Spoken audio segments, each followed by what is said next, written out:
원장님은 수술이 잘 됐다고 생각을 하는데 환자분이 좀 마음에 안 드신다고 했던데 그럼 마음이 좀 아프죠. 예전에는 그런 경우들이 꽤 있었어요. 근데 지금은 그런 경우들이 잘 안 생기는데 그 이유가 저희가 상담할 때 을 통해서 해드리게 되니까 환자분이 원하시는 바를 정확하게 파악할 수 있고 저도 이제 수술 후에 그런 을 해드렸던 거랑 비교를 해드릴 수가 있으니까 서로 의사소통이 잘 돼서 요즘에는 별로 없는 것 같아요.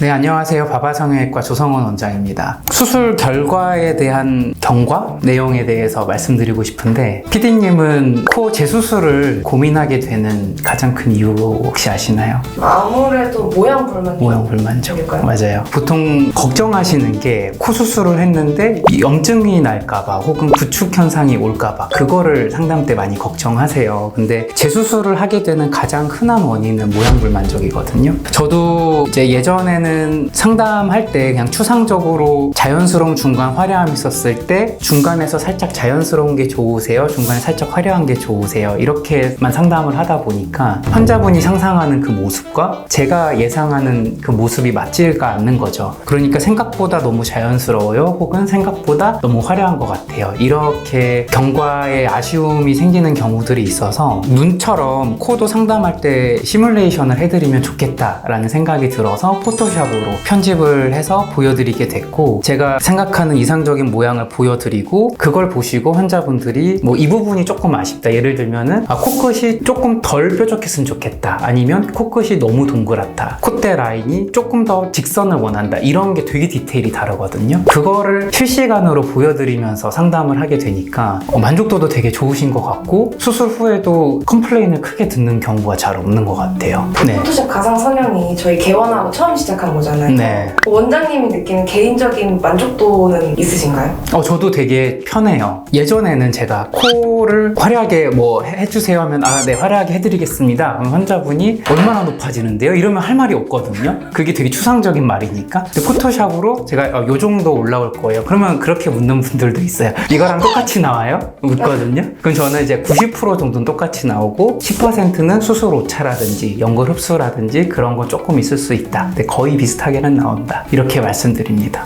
상담하기도 훨씬 수월하죠. 저희 코비티아이도 하잖아요. 네. 포토샵 가상 성형이랑 시너지가 좀 나나요? 사실 메인은 포토샵인 것 같기는 하고요. 이제 포토샵은 수술 결과에 대한 시각적인 자료로만 보는 거고 코비티아이 같은 경우에는 이제 이 부위별로 어떤 식으로 이거를 교정을 한다 이렇게 이론적인 내용을 설명하게 되니까 좀 상호 보완적인 상담이라고 생각합니다. 원장님 다른 병원 보니까 면봉으로 이제 코 들어가지고 그거 많이 하죠. 네, 보여주는 병원도 있는데 그거는 원장님 따로 안 하시나요? 그거는 예전에 이제 포토샵 안 썼을 때는 그거를 해서 보여드렸어요. 그런데 사실 그게 되게 부정확하긴 하거든요. 왜 그러냐면 코를 당겨서 보여드리면 여기 꺾이잖아요. 꺾이고 미간을 얼마나 높여야 될지 설명이 사실 안 되는 부분도 있고 코끝이 높이만 이야기를 하면 되는 건 아니고 코끝을 이야기할 때는 이 비주의 커브를 얼마나 넣을지 그것도 되게 다르거든요. 일본 분들은 비주 커브를 많이 넣는 걸 좋아하세요. 그러니까 커브 넣는 것도 개인 취향이 있는 거라서 이걸 커브를 얼마나 넣을지가 면봉으로는 시뮬레이션이 안 되고 또 시뮬레이션이 안 되는 게 정면 뷰가 시뮬레이션이 안 됩니다. 그러니까 포토샵으로는 우리가 정면 사진이랑 측면 사진을 두 가지를 다 편집해서 보여드리니까 정면에서도 이 코끝을 얼마나 얄쌍하게 할 건지 아니면 이제 외측절골, 이 콧대 바닥을 얼마나 줄이게 되는 건지 그런 것까지 설명할 수 있으니까 저는 포토샵이 좀 더 상위 호환이라고 생각하거든요. 그래서 포토샵을 한 이후로는 그거는 사용하지 않고 있습니다.